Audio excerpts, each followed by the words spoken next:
Ceci est un communiqué du groupe Black Friday. Dans la nuit d'hier à aujourd'hui, nous avons pris la main sur nos infrastructures. Nous exigeons que nous soit versée la somme de 20 000 bitcoins. Bonjour, je suis Thierry Roux, je suis le fondateur et le dirigeant de la société Gretex. Gretex est une société spécialisée dans la cybersécurité et la simulation de crise. Alors la Room 42, c'est un outil extraordinaire de simulation de crise cyber.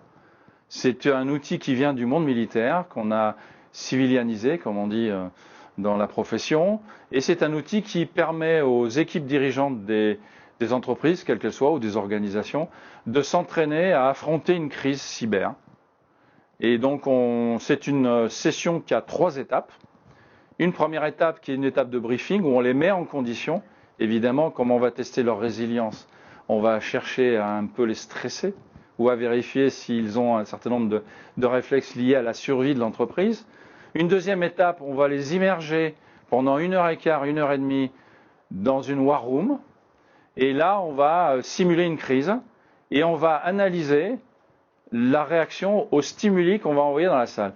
Des stimuli qui sont de plusieurs ordres, des stimuli par mail, des stimuli par téléphone ou des stimuli par son ou lumière ou directement par la voix dans la salle. Et on analyse quels sont les comportements de gestion de cette crise. Évidemment, ils n'y sont pas préparés.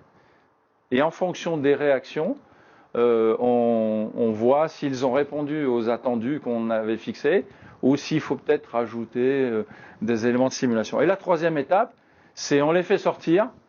Alors c'est ce qu'on appelle dans le domaine de Star Trek un Kobayashi Maru, c'est-à-dire que cette session-là se termine toujours sur un échec ou une frustration.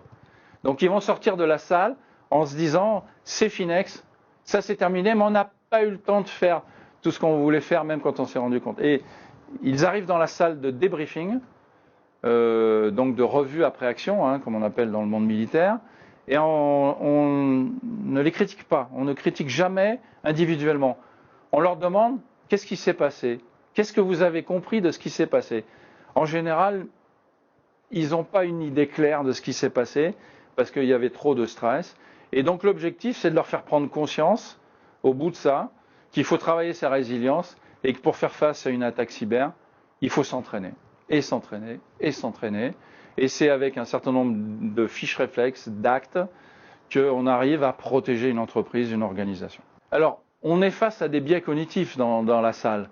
Donc en général, ils vont réagir par rapport à un chef, par rapport à un groupe, par rapport à leur expérience. Donc on fait aussi un petit peu d'analyse comportementale. On est en train de travailler en ce moment, on a démarré une collaboration avec Anity, l'Institut d'intelligence artificielle de Toulouse, mais on a aussi des collaborations beaucoup plus larges avec une société suédoise qui s'appelle Visage Technology et avec Microsoft pour utiliser un petit peu les outils d'intelligence artificielle, alors de 2 types. Ce qui nous intéresse, c'est d'analyser la voix et d'analyser le visage pour voir la traduction des émotions, ce qui nous permet ensuite, grâce à l'intelligence artificielle, d'envoyer des stimuli ou qui récupèrent les gens ou qui les enfoncent. Ça dépend de la réaction des gens. L'objectif n'est pas de les enfoncer. L'objectif, c'est qu'à la fin, ils prennent bien conscience du manque et du besoin d'entraînement au niveau d'un groupe. Alors c'est vrai que certains observateurs de direction générale, ils en profitent un peu pour faire du team building, pour dire quelle est la cellule de crise que je vais mettre en place, s'il se passe quelque chose, etc. Donc c'est un excellent outil, c'est le seul outil de ce type-là en France aujourd'hui. Il y en a 2 en Europe, c'est notre partenaire, l'État luxembourgeois, qui a la même salle qu'ici, c'est un clone, enfin du moins Toulouse est un clone du Luxembourg. Ils sont au sein du siège d'HSBC, de la banque, et eux travaillent plus particulièrement au profit des institutions européennes et des banques. Ils ont comme gros client l'OTAN, et nous, on est plutôt dans le secteur industriel et plutôt Europe du Sud. Et notre finalité, c'est d'être très présent pour l'aérospace. Si vous êtes courageux, venez tenter l'expérience de la Room 42. Sensible, abstenez-vous.